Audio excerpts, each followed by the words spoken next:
Sandwich order দিয়েছে, যার বিল অমিতের গাড়িতে পেয়েছি। স্যার, একটা বাংলো আছে স্যার, যেটা খুবই নিরিবিলি জায়গায়, চারপাশটা করে ফাঁকা, ওর আশেপাশে কিছু নেই স্যার। ওখানে প্রায়শই স্যান্ডউইচের ডেলিভারি হয়েছে। সেই জায়গাটাই মনে হচ্ছে। অ্যাড্রেসটা দাও তো আমাকে। ভালো আছি দাদা। তো একটা কাজ করো, আমি ওই অ্যাড্রেসে অর্ডার করছি, তুমি ডেলিভারি নিয়ে ওখানে পৌঁছাও। ওকে দাদা বাসার সবাই কেমন আছে দাদা? হ্যালো, হ্যাঁ বলুন। 4টে স্যান্ডউইচ দাদা সাবস্ক্রাইব করে দিও দাদা, চ্যানেলটা সাবস্ক্রাইব করে দিও। তাড়াতাড়ি চলে যাবে। তুমি এদিকে শোনো। আমি মানিকগঞ্জ দামে জেলা শুনেছি, কিন্তু মিনগঞ্জ কোথায়? ফ্রিতে ডেলিভারি। ত্রিপুরার। হ্যাঁ, যাও ডেলিভারিটা তাড়াতাড়ি করে দিও। যাও। অসংখ্য অসংখ্য ধন্যবাদ দাদা।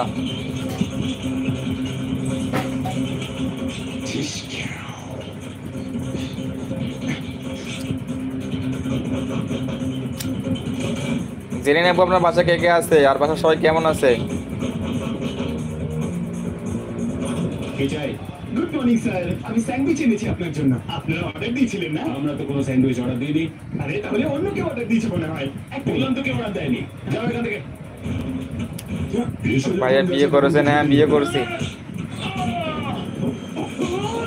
আরো বিয়ে করার ইচ্ছে আছে।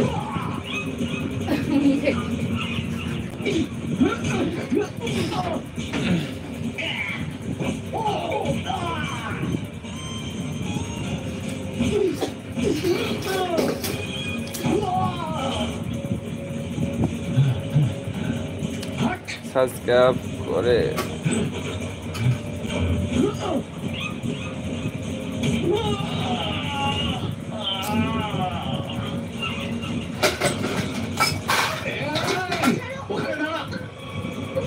যদি চাস বাচ্চাটা প্রাণে বাঁচুক, ওখানে দাঁড়া। গার্লফ্রেন্ড আছে আপনার? আমি বিবাহিত। রাজা এখন এখানেই আছে, তার মানে এখনো ডিল হয়নি। এসো, বসো বসো বসো বসো। কিচ্ছু হবে না, কিচ্ছু হবে না, সব ঠিক আছে, ঘাবড়িও না।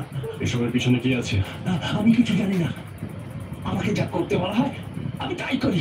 শোনো, আমরা তোমাকে তোমার আগে গার্লফ্রেন্ড ছিল, এখন বিয়ে করছি। সত্যি আঙ্কেল, আপনি খুব ভালো।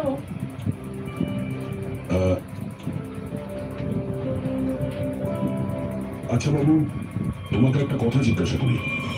হ্যাঁ, সামনে আসে না কোনোদিনও, টিভি দেখতেছে। স্যার, আমি তো আপনাদের বলেছি না যে আমাদের কাছে শুধু চাবি থাকতো, তাও আমাদের এখানে কেন আনা হলো? কারণ খুনি তোমাদের ভাবিকে দেখতে চাই, আজকে না আর একদিন। আমাদের মধ্যে কেউ একজন? এটা আপনারা কিভাবে বলতে পারেন?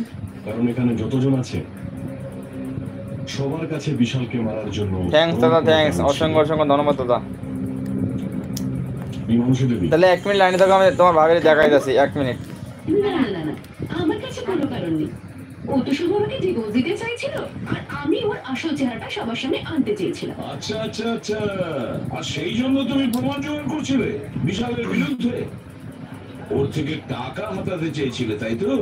আর যখন টাকা পাওনি, 1 মিনিট, আমি আনতে আসি। আরে হোয়াট? খুন? না না না, আমি ওকে কোনো খুন করিনি। এইসব ভুল কথা, মিথ্যা কথা সব। উর্মিলা দেবী, যেহেতু দেখ আশা করছো, দেখো আমাদের একটা গল্প শুনিয়েছেন, আমরা সেটা শুনেছি, কিন্তু আপনি আমাদের মিথ্যা কথা বলেছেন। হ্যাঁ, ছবি তো দেখাই যাচ্ছে, যে তোমার আপনি দেখাইতাম। ওখানে একলা ছিলেন, যেখানে আপনার সঙ্গে আরো একজন লোক ছিল, যখন আপনি আপনার ছেলেকে বাঁচাতে গিয়ে বিশালকে খুন করেছিলেন। না স্যার, এটা মিথ্যে কথা। আমি সত্যি বলছি। ছবি না খুঁজি ভাই, হ্যাঁ? বিশালকে কে খুন করে দিয়েছে? আমি শুধু আমার ছেলেকে বাঁচাতে গেছিলাম, ব্যাস। আর মঞ্জু, তুমি তুমি তো বিশালকে ঘেন্না করতেই। ও তোমার পেমেন্ট কেটে নিয়েছিল, এই জন্য ওর ঘরে ডুপ্লিকেট চাবি বানিয়ে খুন করে দিলে ওর। না ম্যাডাম, মায়ের দিব্যি খেয়ে বলছি, আমি মারিনি বিশাল সাহেবকে। ওই চাবিটা তো আমি উর্মিলাকে দেওয়ার জন্য বানিয়েছিলাম। তারপরে আপনি এত কিছু জানেন যে ওনার স্ত্রী তিনিও জানেন না, কি তাই তো? জানি না সুন্দর না কেমন, তবে আমার কাছে তো সুন্দরই লাগে। সম্পর্ক ছিল আপনার আর বিশাল বাবুর। স্যার, আপনি কি বলতে চাইছেন? আমি আপনাকে তো বলেছি স্যার যে উনি আমাদের খুব ভালো প্রতিবেশী ছিলেন। স্যার, আমি গীতে হাত রেখে সত্যি কথা বলতে পারি। জেনে নেবো কই গেলেন আপনি, দেখবেন না? বলো না। হ্যাঁ সোনা বাবু, বলুন। আপনি তো একদম চুপ করে